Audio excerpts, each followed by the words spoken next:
Primeira epístola de Paulo a Timóteo, no capítulo 4. Nós poderíamos talvez resumir a teologia de Paulo e a introdução do capítulo 4 dizendo mais ou menos o seguinte: Paulo está mostrando para nós, aqui no início do capítulo 4, que ainda que Cristo seja sempre tão exaltado e a igreja seja sempre tão gloriosa, a igreja, a apostasia, na verdade, ela também se encontra muito próximo da realidade dos nossos dias, da realidade da igreja. Então, ao mesmo tempo que Paulo, na sua teologia, o tempo inteiro ele coloca Cristo no centro, ele exalta Cristo, ele engrandece a Cristo, ele fala da igreja como a igreja gloriosa do Senhor Jesus, ele reconhece essa verdade, de que a igreja o tempo inteiro caminha muito perto de uma realidade oposta à fé. E Paulo então vai começar falando algo mais ou menos nessa direção, aqui no capítulo 4.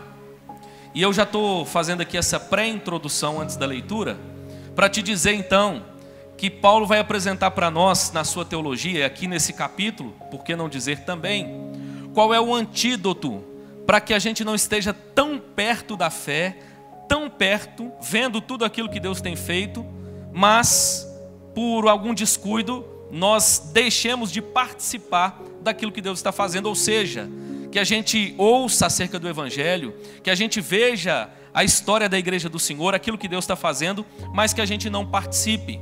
Qual é o antídoto então de Paulo nos seus escritos? Aqui na passagem também, pelo menos um pouco disso, Paulo vai tratar. Paulo vai mostrar para nós, irmãos, que o antídoto para isso passa pelo apreço primeiro, a fidelidade à palavra de Deus, o zelo para com a palavra de Deus, o anseio, o desejo pela palavra de Deus, a centralidade das nossas vidas na palavra de Deus como norte, como a bússola que nos aponta o caminho. Segundo, Paulo vai mostrar para nós também como antídoto a necessidade de uma igreja saudável.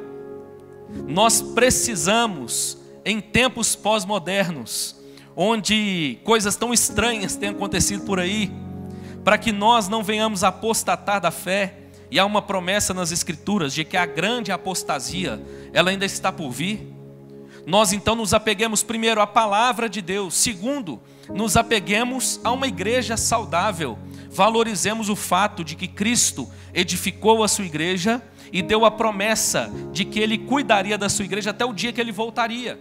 Mas terceiro antídoto que Paulo vai apresentar para nós também, para lidarmos com essa realidade, é a presença de homens de Deus, de bons despenseiros da graça de Deus. Paulo vai tratar no capítulo 4 acerca de um bom ministro de Cristo. Ele vai apresentar aqui para nós algumas qualificações de um bom ministro de Cristo. Eu quero te dizer que eu estou alegre nessa noite, não só porque celebramos o aniversário do nosso pastor, como amigo, a gente se alegra, imagino que como família também, né, Tereza? Mas eu estou alegre, irmãos, porque na verdade o que nós fazemos aqui hoje é um grande tributo, uma grande adoração, uma grande exaltação à graça de Deus. E a manifestação da graça de Deus passa pelo fato de Deus preservar a sua palavra. A Bíblia diz que a palavra permanecerá para sempre. Passa pelo fato dele também nos dar uma igreja saudável onde congregar, mas passa também pelo fato dele continuar chamando homens e mulheres para servi-lo, e especialmente homens como bons ministros de Cristo. Quero te dizer que nós precisamos, somos desafiados a viver por fé, é o que diz a palavra de Deus. Quero te dizer que é impossível participar de uma comunidade e nutrir no coração essa alegria, essa expectativa, essa esperança, a não ser que seja pela graça de Deus, a não ser que seja com olhos curados e transformados pela fé genuína. É dessa forma, por exemplo, que nós olhamos para a igreja e apesar das imperfeições, apesar dos problemas, apesar das lutas, apesar das nossas fraquezas e das fraquezas daqueles que estão ao nosso redor, nós continuamos alegres e animados. Digo que é impossível que alguém de fato persevere na igreja se não for porque o coração foi de tal maneira transformado que ele consegue enxergar a igreja agora com esses olhos transformados pela graça de Deus, com olhos cheios de fé. Da mesma forma, irmãos, eu diria que é muito difícil que nós também possamos nutrir uma relação saudável entre igreja e pastor, se não for da mesma forma, olhos curados pela graça, transformados por uma fé que vê além do natural. Assim é a igreja do Senhor Jesus. Nós andamos por fé e não por vista. E é por isso, irmãos, que hoje é um grande tributo, uma grande exaltação a Deus, que apesar de nós, apesar de um mundo caído, apesar de uma sociedade perdida, Ele não desistiu de nós. Temos então 3 provas disso, 3 antídotos. A palavra de Deus, que permanece para sempre. A igreja do Senhor Jesus, como esse grande estandarte da verdade, do amor de Deus. Mas também o ministério. O fato de que Deus continua chamando homens, os consagrando e separando para servir à sua igreja. Mas o que nós percebemos então, é que nós temos opiniões diversas acerca do que é um bom ministro. Nós temos, por exemplo, a opinião muitas vezes dos membros das igrejas. Se você pegar um papel, por exemplo, distribuir, pedir para as pessoas colocarem no papel o que elas acham que é um bom ministro de Cristo, provavelmente nós vamos ter uma lista muito extensa e diversa. E talvez te espante algumas expectativas de algumas pessoas. Por exemplo, eu me lembro que quando eu formei, uma pessoa disse para mim o seguinte: puxa, que privilégio, que honra ser um pastor, mas você está realmente preparado? E aí, onde que ele quer chegar? Ele diz: você está preparado? Porque você tem que estar 24 horas disponível.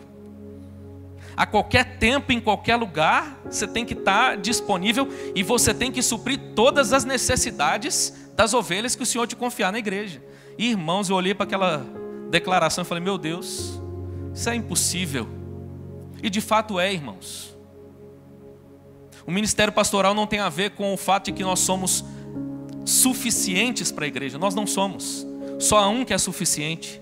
O nome dele é Jesus Cristo. Então nós ouvimos de repente a opinião das pessoas. Às vezes podemos também nos surpreender com a opinião que ouvimos dos próprios pastores. Alguns pastores têm uma visão equivocada, torta do ministério.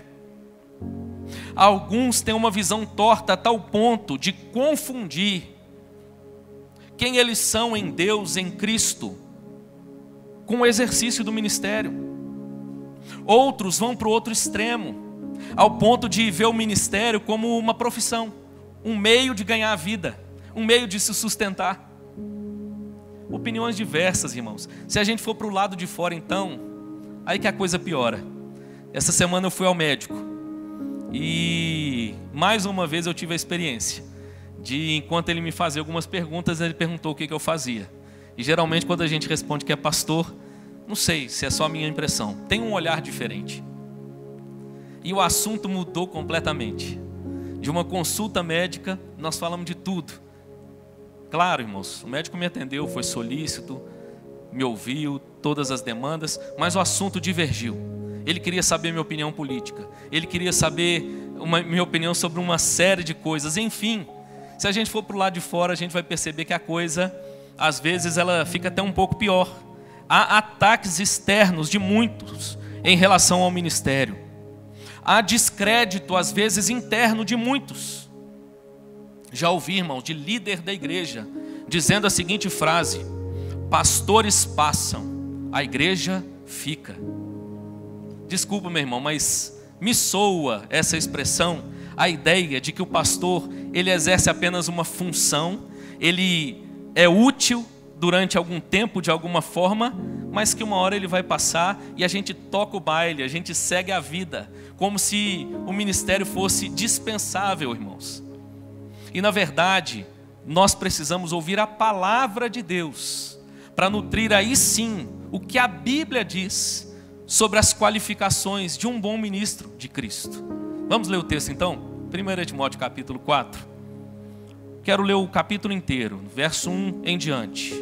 Acompanhem comigo, por favor. O texto diz assim: ora, o Espírito afirma expressamente que nos últimos tempos alguns apostatarão da fé por obedecerem a espíritos enganadores e a ensinos de demônios, pela hipocrisia dos que falam mentiras e que têm cauterizado a própria consciência, que proíbem o casamento e exigem abstinência de alimentos que Deus criou para serem recebidos com ações de graças pelos fiéis e por quantos conhecem plenamente a verdade. Pois tudo o que Deus criou é bom, e recebido com ações de graças nada é recusável, porque pela palavra de Deus e pela oração é santificado. Expondo essas coisas aos irmãos, serás bom ministro de Cristo Jesus, alimentado com as palavras da fé e da boa doutrina que tens seguido. Mas rejeita as fábulas profanas e de velhas caducas. Exercita-te pessoalmente na piedade, pois o exercício físico para pouco é proveitoso, mas a piedade para tudo é proveitosa, porque tem a promessa da vida que agora é e da que há de ser. Fiel é esta palavra e digna de inteira aceitação. Ora, é para esse fim que labutamos e nos esforçamos sobremodo, porquanto temos posto a nossa esperança no Deus vivo, Salvador de todos os homens, especialmente dos fiéis. Ordena e ensina estas coisas. Ninguém despreze a tua mocidade, pelo contrário, torna-te padrão dos fiéis na palavra, no procedimento, no amor, na fé, na pureza. Até a minha chegada, aplica-te à leitura, à exortação, ao ensino. Não te faças negligente para com o dom que há em ti, o qual te foi concedido mediante profecia, com a imposição das mãos do presbitério. Medita estas coisas e nelas sê diligente, para que o teu progresso a todos seja manifesto. Tem cuidado de ti mesmo e da doutrina. Continua nestes deveres, porque fazendo assim, salvarás tanto a ti mesmo como aos teus ouvintes. Então, irmãos, a pergunta que nós, de maneira breve, vamos responder à luz desse texto nessa noite é: como nós podemos identificar um bom ministro de Cristo? Ele é um excelente administrador. Ele administra como ninguém.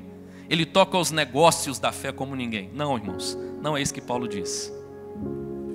Como nós podemos identificar um bom ministro de Cristo?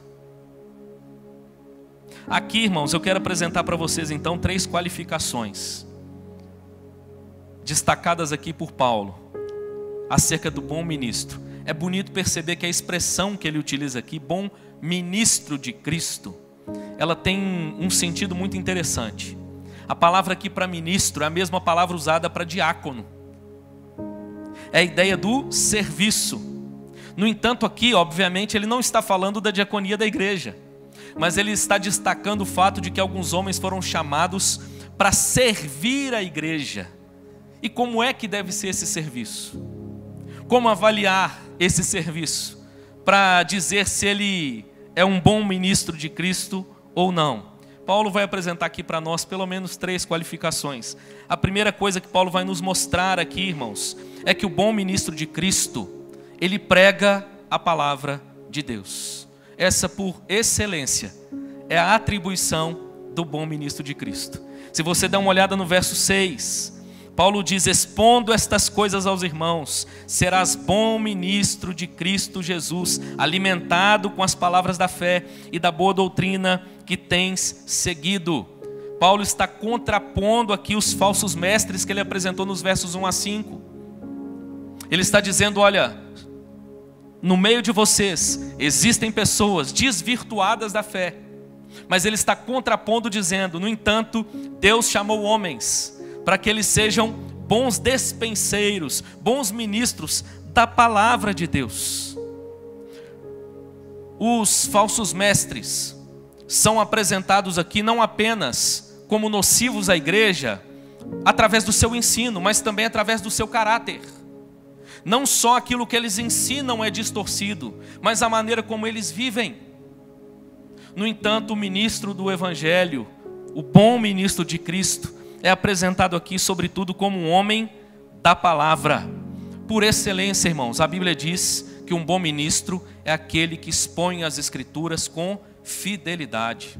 Olha o que Paulo ainda diz nos versos 9 a 11, repete comigo a leitura. Fiel é esta palavra e digna de inteira aceitação. Ora, é para esse fim que labutamos e nos esforçamos sobremodo, porquanto temos posto a nossa esperança no Deus vivo, Salvador de todos os homens, especialmente dos fiéis. Ordena e ensina estas coisas. Paulo está destacando a necessidade desse homem ser, por excelência, um homem da palavra. Se você der uma olhada aí nos versos 13 e 14, mais uma vez, Paulo está dizendo: até a minha chegada, aplica-te à leitura. Só um detalhe, essa leitura aqui não é leitura devocional. Aqui Paulo está falando da leitura pública. É o homem que reúne com a comunidade de fé, mas ele não traz as suas palavras, ele não traz a sua opinião, mas ele expõe com fidelidade a palavra de Deus. Ele se aplica à leitura da palavra de Deus, mas não apenas à leitura, à exortação, ao ensino. E ele ainda reforça: não te faças negligente para com o dom que você recebeu. Paulo está destacando, irmãos, a necessidade de Timóteo ser conhecido como um bom ministro, sobretudo por ser um homem da palavra. Eu louvo a Deus, irmãos, porque há quase 25 anos eu conheci o pastor Luciano, e ao longo desses anos, se tem uma característica que nós podemos destacar, é o fato de que o pastor Luciano é um homem da palavra, que expõe a palavra do Senhor com fidelidade. Nesses quase 25 anos, irmãos, eu nunca o vi sendo seduzido por alguma nova interpretação, uma nova ideologia, um novo vento de doutrina, mas como um homem fiel às Escrituras. Louvado seja Deus, irmãos, porque Deus deu a IPVO. Aliás, Deus deu muito mais do que a IPVO. Tem gente de fora nos acompanhando. Deus deu à sua igreja homens fiéis à sua palavra, e o pastor Luciano é um deles. Louvado seja Deus por isso. Amém. Não é apenas a eloquência, a boa oratória, o fato de que é gostoso de ouvir, mas é o fato de que é fiel à verdade de Deus. Não é apenas porque o discurso é bom, mas porque é o discurso que é baseado, que é solidificado na palavra de Deus. Assim Paulo exorta para que Timóteo fosse. A palavra de Deus nos diz, irmãos, que o bom ministro é aquele que prega todo o desígnio de Deus. Está lá em Atos 20, 27. Os apóstolos destacam o fato de que todo o desígnio de Deus deve ser exposto. É interessante que quando a gente vai aprender a dirigir, uma das coisas que a gente percebe é que existem pelo menos 2 tipos de placas indicativas de trânsito. Existem aquelas placas que servem para indicar o caminho. Diria que são placas positivas. Por exemplo, ela te diz: a cidade está à direita, a 50 quilômetros. Existem placas que têm esse caráter positivo, mas existem outras que têm um caráter mais negativo. Placas de advertência que nos advertem do perigo. O pastor, irmãos, é esse homem que tanto aponta o caminho, como também adverte acerca do perigo. Tempos pós-modernos, onde muitos têm escolhido um discurso agradável aos ouvidos, nós precisamos celebrar o fato de que Deus continua chamando homens que de fato apontam o caminho.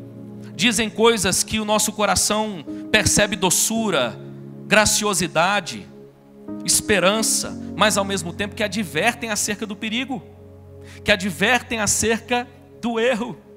Paulo diz que assim é um bom ministro de Cristo. Paulo destaca, como nós já lemos, eu te pedi para ler comigo aqui no verso 10, a labuta do ministério pastoral, o labor do ministério pastoral. Ele diz que é para esse fim que nós labutamos e nos esforçamos sobremodo. Há um labor, irmãos, há um trabalho que muitas vezes é desconhecido de muitos, que demanda horas e horas de estudo, de aplicação à palavra de Deus, para que o alimento que é exposto e que é trazido seja um alimento saudável, seja um alimento certo, equilibrado, e que venha a edificar de fato a sua igreja. Louvado seja Deus, porque Deus continua levantando homens fiéis à sua palavra. Segunda coisa, irmãos, Paulo vai mostrar para nós que o bom ministro, primeiro, é aquele que prega a palavra de Deus, mas segundo, ele vai mostrar que o bom ministro é aquele que pratica a palavra de Deus. Se tem um grande desafio nos nossos dias, é o desafio do exemplo. Nós vivemos numa cultura marcada por maus exemplos. Se você gosta de acompanhar as notícias, os jornais, você já deve ter escutado, por exemplo, que nós tivemos fuga de um presídio de segurança máxima pela primeira vez. Havia uma empresa prestando serviço nesse presídio e já há indícios de coisa ruim na maneira como essa licitação foi feita e exercitada pela empresa. Está todo dia, irmãos, na realidade, pelo menos do nosso país, e creio que na realidade global, somos marcados, irmãos, por escândalos, por discursos que não condizem com a realidade de prática de vida. Mas o bom ministro é aquele que pratica a palavra. Olha o verso 7. Verso 7 diz assim, 7 e 8. Mas rejeita as fábulas profanas e de velhas caducas. Exercita-te pessoalmente na piedade, pois o exercício físico para pouco é proveitoso, mas a piedade para tudo é proveitosa, porque tem a promessa da vida que agora é e da que há de ser. Somos exortados a perceber, irmãos. Talvez alguns olham para esse texto e vão olhar para o pastor Dalmo, por exemplo, e dizer assim: deve ser por isso que ele não se exercita, porque o texto diz que o exercício físico para pouco é proveitoso. Deixa eu te dizer qual é o sentido da palavra aqui no original. Paulo não está dizendo que o exercício físico não tem proveito. Não, irmãos. O texto aqui no original, Paulo está dizendo o seguinte: olha, o exercício físico tem proveito, mas existe um exercício que tem muito mais proveito. O exercício físico deixa o seu corpo saudável, te dá saúde para experimentar os seus dias com mais tranquilidade. É bênção. Louvado seja Deus por isso. Mas olha, tem um exercício que é para a eternidade. Tem um exercício que é para aqui e para agora, mas que produz frutos para a eternidade. É isso que Paulo está dizendo. E ele então enfatiza para Timóteo: esse deve ser por excelência o seu exercício. É essa academia que você tem que matricular e não pode sair dela de jeito nenhum. E olha o que ele ainda diz no verso 12: ninguém despreze a tua mocidade. Pastor, o senhor pega um texto desse no dia que o pastor completou 60 anos. O que isso aí tem a ver? Daqui a pouco eu vou te explicar. Pelo contrário, torna-te padrão dos fiéis na palavra, no procedimento, no amor, na fé, na pureza. Paulo está dizendo que o ministro, ele não só tem que ser um homem da palavra, mas ele também tem que ser um homem de palavra. Ele não só deve se aplicar para que o seu discurso seja fiel, mas ele deve se aplicar para que a sua vida seja fiel. Ele precisa ser um homem que pratica a palavra de Deus. Nosso pregador também, o Daniel, compartilhou comigo uma frase bonita hoje, pastor, que eu não me lembrava. Essa frase diz o seguinte: a pregação não é tarefa de uma hora, é a manifestação de uma vida. É interessante, irmãos, que é exatamente isso que a Bíblia diz. O discurso das Escrituras é muito bonito, mas a beleza do discurso está no fato de que Deus chamou homens e transformou esses homens. E através de uma vida transformada, agora eles pregam daquilo que eles mesmos experimentam no seu próprio corpo, na sua própria vida. Irmãos, eu quero dizer que nesses quase 25 anos, eu tenho a alegria de dizer que caminhei com um pastor fiel a Deus, temente a Deus, de um testemunho, irmãos, condizente com aquilo que ele prega. Louvado seja Deus, irmãos, porque o Senhor continua chamando homens e dando a eles graça para que eles tenham um testemunho condizente com o ministério pastoral. Louva a Deus pela vida do nosso pastor, que tem se mantido fiel, esposo de uma só mulher, amando a sua esposa. Quem já não foi inspirado pela maneira como vê o pastor dizendo minha Teresa? Pelo carinho, irmãos, pela família. Um homem, irmãos, que tem vivido a realidade do Evangelho, tem praticado a palavra de Deus. Assim Paulo diz que deve ser o bom ministro de Cristo. Mas terceiro e último lugar, para a gente terminar, Paulo vai mostrar para nós primeiro que o bom ministro é aquele que prega a palavra. Ele não é chamado para outra coisa.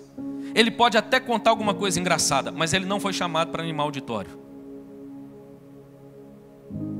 Não, ele não foi chamado para ser um bom administrador. Ele foi chamado para pregar a palavra como principal atribuição.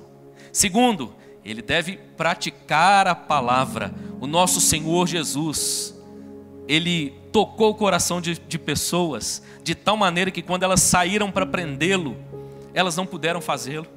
E quando elas retornaram para os seus líderes, elas disseram o seguinte: olha, nós não podemos prendê-lo porque ninguém fala como ele, porque ele fala como quem tem autoridade. E aqui o texto não está dizendo apenas da maneira como o seu discurso era impactante, mas pelo fato de que o nosso Senhor Jesus nos deu o exemplo, um discurso que era a sua própria vida. Mas em terceiro e último lugar, irmãos, Timóteo vai mostrar para nós que o bom ministro é aquele que progride, que amadurece na palavra de Deus. Quero chamar a sua atenção para os 2 últimos versos, e nós estamos caminhando para o fim. Verso 15 e 16 dizem assim: medita essas coisas, e nelas ser diligente, para que o teu progresso a todos seja manifesto. Tem cuidado de ti mesmo e da doutrina. Continua nestes deveres, porque fazendo assim, salvarás tanto a ti mesmo, como aos teus ouvintes. É interessante que a palavra progresso aqui, irmãos, ela tem uma conotação, ela é um termo utilizado num sentido militar. E ela significa o avanço pioneiro de um exército.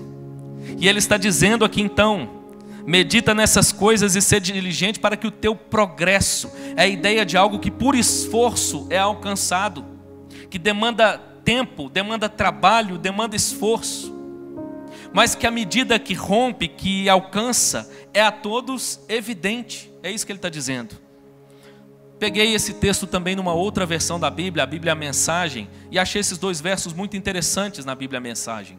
Olha o que é que diz lá o texto: cultive estas coisas, mergulhe nelas, todos perceberão quanto você amadureceu. Fique firme em seu caráter e em seu ensino, não se desvie, apenas fique firme. Você e seus ouvintes vão experimentar a salvação. Terceiro e último lugar, Paulo está mostrando para nós, irmãos, que o bom ministro, ele progride na palavra, ele amadurece na palavra. Deixa eu te contar algo rápido sobre Timóteo. Lá no capítulo 15 de Atos é o momento em que Paulo chama Timóteo para sua companhia. Paulo coloca Timóteo agora na caravana missionária. Timóteo tinha ali cerca de 22 a 27 anos, quando Paulo então o traz para perto de si, para o discipular, para o ensinar, para caminhar com ele. No momento em que Paulo escreve esse texto, Timóteo tinha aqui, irmãos, entre 32 e 39 anos de idade. É por isso que lá na frente Paulo vai dizer assim: ninguém despreze, ou lá atrás, ninguém despreze a tua mocidade. Timóteo era um jovem pastor, e não só por causa da idade, mas por causa do próprio temperamento. À medida que nós lemos os escritos de Paulo, é perceptível que ele era um moço mais tímido, era um moço mais, de certa forma, retraído, e que foi colocado como uma função, de certa forma apostólica, sobre homens que eram muito mais velhos do que ele. Os presbíteros eram, naquele contexto, anciãos, homens muitas vezes idosos. E um moço de 32 ali a 39 anos foi colocado não apenas como pastor de uma comunidade, mas como responsável por toda aquela liderança regional. E é por isso que Paulo está dizendo: Timóteo, não deixe ninguém desprezar a sua mocidade. Contei, irmãos, ontem, por coincidência, o Rodrigo estava comigo à mesa, conversando com ele, quando lá na Betel, pastor, eu fui indicado para presbítero aos 21 anos. E na reunião do conselho eu falei que me fizeram só 2 perguntas, eu lembro até hoje, irmãos. E a primeira delas foi: você não é muito jovem para ser um presbítero? Você não está muito novo? E eu lembro, irmãos, que eu disse o seguinte: Davi diz o seguinte no Salmo 119, eu citei o verso lá, não lembro se é 98, se é 100, depois se alguém quiser consultar. Davi disse o seguinte: o Senhor me fez mais sábio do que os anciãos do meu povo. Idade não é sinal de maturidade. Tem gente que envelhece, mas não amadurece. E de repente Deus permite que algumas pessoas amadureçam com mais velocidade. Confesso, irmãos, que olhando de trás para frente, tinha muito chão ainda para queimar. Tinha muita coisa para aprender. Mas Deus me deu a graça então ali, irmãos, de ser eleito presbítero da Betel. E eu me identifico com Timóteo às vezes, viu? Vejo a realidade de Timóteo e me identifico com ele. E de repente é esse moço jovem, irmãos, com uma responsabilidade gigante, que ouve de Paulo: ninguém despreze a tua mocidade. Mas sabe qual que é a beleza do texto? Que o texto está apresentando para Timóteo também uma espécie de promessa, de esperança. Paulo está dizendo o seguinte para Timóteo: fica firme, Timóteo, se aplique naquilo que Deus te confiou, e você vai amadurecer, você vai avançar, você vai progredir, e o seu progresso será de tal maneira que as pessoas vão perceber. O seu progresso, o seu amadurecimento será a todos evidente. Quero terminar dizendo, irmãos, que de certa forma para Timóteo era uma promessa, para nós hoje é uma realidade. Nosso pastor completou 60 anos, e eu posso dizer, viu, meu pastor, nesses quase 25 anos de caminhada, quando ele chegou na Betel, irmãos, era uma bênção, viu? Betel foi uma igreja muito privilegiada, 18 anos de muito aprendizado, de crescimento. Mas desculpe se tiver alguém da Betel acompanhando. É bom perceber, irmãos, o quanto o pastor Luciano amadureceu, o quanto ele progrediu na caminhada. Hoje aqui na IPVO, irmãos, a versão do pastor Luciano que eu conheço é ainda melhor do que a versão da Betel. Louvado seja Deus por isso. E assim deve ser na vida do bom ministro de Cristo. Alguém que progride na fé, alguém que progride no conhecimento do Evangelho, alguém que progride na prática do Evangelho, alguém que progride no pastoreio, no cuidado do povo de Deus. Paulo exorta um jovem pastor e lhe dá uma promessa para prosseguir. Hoje estamos diante de um homem que já foi um jovem pastor, mas viu essa promessa se cumprir na sua vida. Nós, como igreja, percebemos o quanto o Senhor amadureceu, pastor. Nossa cultura julga que a idade, à medida que envelhecemos, nos torna menos úteis. A perspectiva do Evangelho é inversa.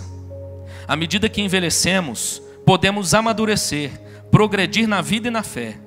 Sendo assim, nos tornamos pessoas e mestres melhores para aqueles que Deus nos confiou para pastorear. Aliás, nosso Senhor Jesus já nos ensinou que o melhor vinho Ele deixou foi para o final. Então, irmãos, são 60 anos, mas eu entendo que é só mais uma etapa de muita coisa que o Senhor tem para fazer na vida do nosso pastor e, por que não dizer, também na vida da nossa igreja. Hoje, irmãos, volto a dizer para terminar, nós estamos aqui para celebrar a Deus, gratidão a Deus, mas essa gratidão passa pelo fato de que Ele deu pastores à sua igreja e de que Ele nos deu o pastor Luciano para ser o nosso pastor. Louvado seja Deus por isso, em nome de Jesus. Que Ele conserve o nosso irmão assim, como um bom ministro do Evangelho. Que Ele persiga e siga pregando a palavra, vivendo, encarnando a palavra, progredindo na fé, para a honra e glória do nosso Deus, em nome de Jesus. Amém, meu irmão.